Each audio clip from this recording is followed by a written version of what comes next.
So in this video, I'll be doing an assessment for an athlete that has a spinal injury.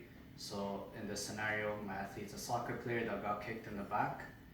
And yeah, so that's basically it. So to start, I initiate ERP, make sure my gloves are on, scan the area, make sure it's safe for me to enter the field.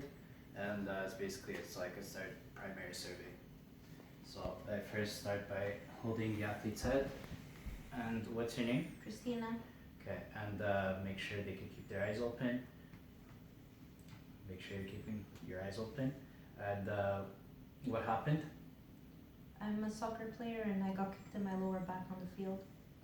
Okay, we'll look into that. And so now we just check the airway, so could you open your mouth? Okay, perfect. I was just checking if there's any obstructions, so with the airway, so that's fine. Athlete's able to talk to me, so breathing seems okay as well. And just quickly check for circulation, strong and steady. Perfect. So now we now start with the secondary surveys, checking the D part of DEFG, so for disability. So I'd ask an assistant or someone else on the field to hold my athlete's head, and as they hold, I would let go, so we pretend someone's holding my athlete's head. So now I just ask a couple quick questions to make sure my athlete's coherent. So day of the week are we? Wednesday. Perfect. What month of the year? It's the month of August 2018. Perfect. And is your team winning?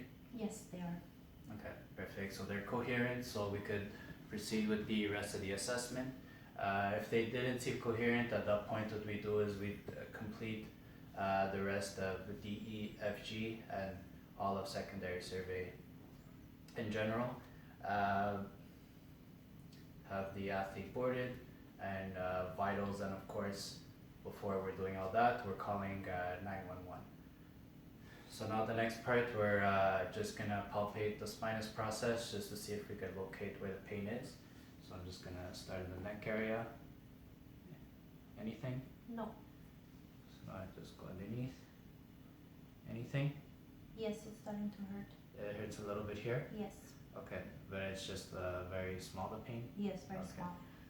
So since the pain is is mild, we could continue with the assessment. So in the case that it's mild or no pain, we continue with the assessment. If there was extreme pain or we even felt a deformity, we'd call a 911, have the athlete boarded. Next part of the assessment, cord sign. So I just ask the athlete to reach and squeeze my finger. Perfect. Do it the other hand. And could you move your feet?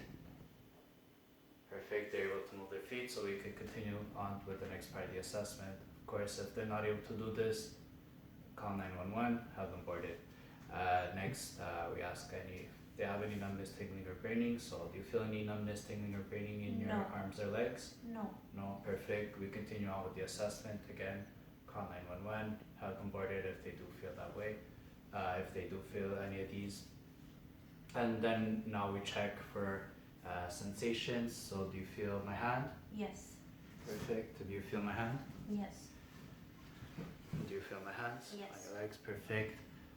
So since the sensation is okay, we could continue with the assessment. And so now we're just gonna check the ranges of motion with the neck. So could you move your neck to the right? Perfect. Any pain? No. And move it to the left. Any pain? No. And flex it downwards. Any pain? No. Perfect. So at this point, we're just making sure that everything's okay with their neck. Since at this point we could almost rule out a spinal, we're just gonna do the same thing, making sure with a bit of resistant pressure. So could you just move your head towards my hand? Any pain? No. Do the same thing. Move it towards my hand. Any pain? No.